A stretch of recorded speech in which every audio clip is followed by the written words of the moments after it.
नमस्कार, आपल्या सर्वांचं स्वागत आहे. तूळरास सप्टेंबर 2026 मराठी टेरो आपल्या सर्वांसाठी घेऊन आले आहे अंजनी ट्रेनिंग सेंटर.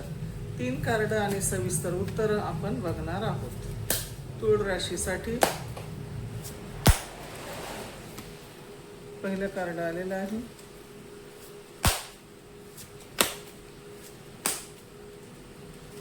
हे दुसरं कार्ड आलेलं आहे. पण सर्व तिन्ही कार्डाची सविस्तर उत्तर देणार आहोत, बघणार आहोत. एनर्जी एक्सचेंज म्हणून फक्त तुम्हाला लाईक आणि कमेंट करायचं आहे. त्यासाठी आपले सर्वांचे खूप खूप धन्यवाद. आणि शेवटी उपाय सुद्धा सांगणार आहे. हे तिसरं कार्ड ठीक आहे. खूप छान कार्ड आलेले आहेत आणि ह्याचं आपण सविस्तर उत्तर बघणार आहोत. आणि काय करायचं आहे, काय नाही करायचं आहे यासाठी सविस्तर माहिती देणार आहे, एक एक कार्ड घेऊन. ठीक आहे. तूळ राशीसाठी पहिलं कार्ड हे आलेलं आहे. हे कार्ड काय सांगत आहे? पैशाच्या बाबतीत तुम्हाला फायदा कमी दाखवत आहे, तरी सुद्धा तुम्ही धैर्य ठेवू शकता, समतोल ठेवू शकता. ठीक आहे. प्रेमामध्ये जुने दुखणे आहे ते संपणार आहे. स्वतःच्या अहंकारावर काबू ठेवा. कामामध्ये स्वतःचा आत्मविश्वास ओळखा. म्हणजे तुम्ही काय काम करू शकता, तुमच्या आत्मविश्वासाच्या बळावर तुम्ही पैसा कमवू शकता, असं हे कार्ड दाखवत आहे. ठीक आहे. तुम्ही सर्व अडचणीमधून बाहेर येणार असंही कार्ड दाखवत आहे. आणि कोणत्याही बाबतीत तुम्ही लक्ष विचलित होऊ द्यायचं नाही. म्हणजे इकडून हे आलं, तिकडून ते आलं, असं काही जरी दिसलं, तुम्हाला दिसण्यात आलं, तरी तुमचं लक्ष तुम्ही विचलित होऊ द्यायचं नाहीये.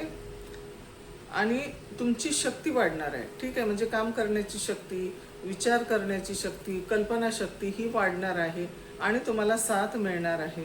हे जसं कार्ड आहे ना, ह्यातून त्यात, त्यातून ह्यात, त्याप्रमाणे आयुष्य आहे तुमचं. म्हणजे ह्या महिन्याचं भविष्य आहे.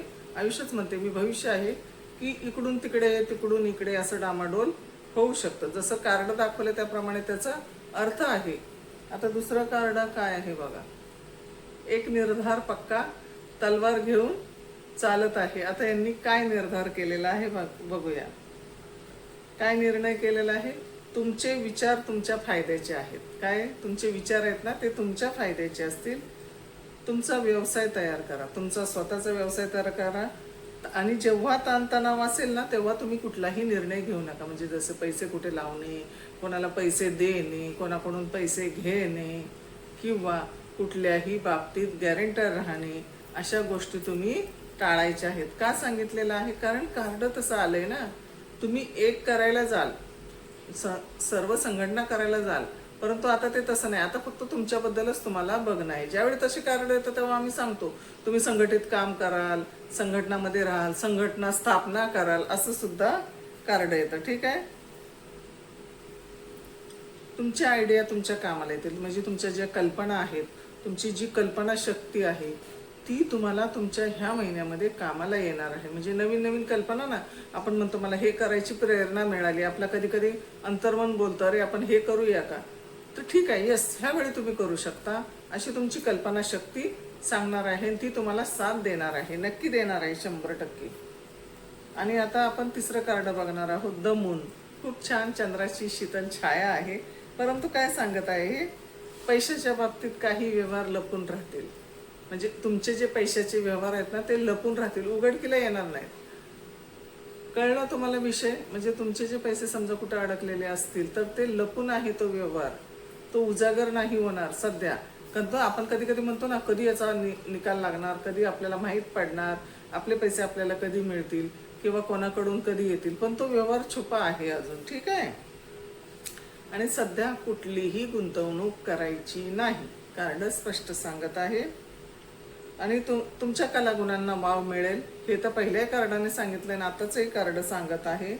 प्रेमासाठी ही योग्य वेळ नाही. प्रेमामध्ये जर तुम्ही असाल तर तुमच्यासाठी, तुमच्या प्रेमासाठी ही योग्य वेळ नाही. थोडं थांबावं लागेल प्रेमाच्या बाबतीत.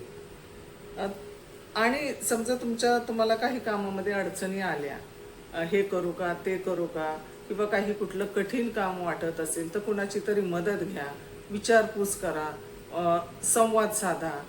तरीही जर नाही तुम्हाला उत्तर भेटलं, तर तुमचं अंतर्मन तुम्हाला काय सांगत आहे ते ऐका, कारण ह्यावेळी तुमचं अंतर्मन तुम्हाला ऐकणं गरजेचं आहे. ठीक आहे. आणि हिमतीने काम करा, निगेटिव्ह विचार करू नका आणि लोकांना ओळखायला शिका. काय सांगत आहे? लोकांना ओळखा, लोक कशी आहेत ते लोकांना ओळखा. ठीक आहे.